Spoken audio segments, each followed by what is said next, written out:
සමහරට අවුරුදු 20ක් බණ අහපු කෙනාට වඩා සමහරට එක බණ පදයෙන් සුරාමීර පානෙන් වැළකීලා, වැරදි කාමසේවණෙන් වැළකීලා, හොරකමෙන් වැළකීලා, ඒ වගේ ජීවිතේ පරිවර්තනය කරගත්ත අය ඉන්නවා ඊයේ පෙරේද බණක් අහලා.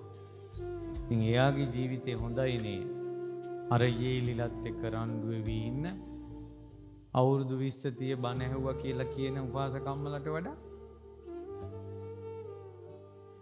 ඒ නිසා බණ කියන එක සුදු රෙද්දටම ගන්න එපා. අපි පින් කරනවා, අපි හොඳ මිනිස්සු. පින් කරන්න නම් හොඳට සුදු රෙදි තියෙන්න එපයි.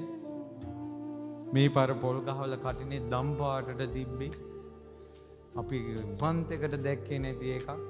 ඔය සුදු පාටින් එපයි කිය කරන්න හොඳ දේවල්. හොඳ දේවල් කරනකොට සුදු පාටින් කරන්න ඕනෙලු. ඒ නිසා මේ ධර්මයේ හැසිරීම කියන එක, නිවන කියන එක, කුසලයේ කියන එක සුදු රෙද්ද තියෙන එකක් නෙවෙයි.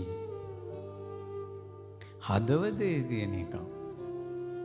පින් පව කුසල අකුසල, යහපත අයහපත, හොඳ නරක ඒව තමන්ම තේරුම් බේරුම් කරගන්න ඕන. වැරදි අඩුපාඩු හදා ගන්න ඕන.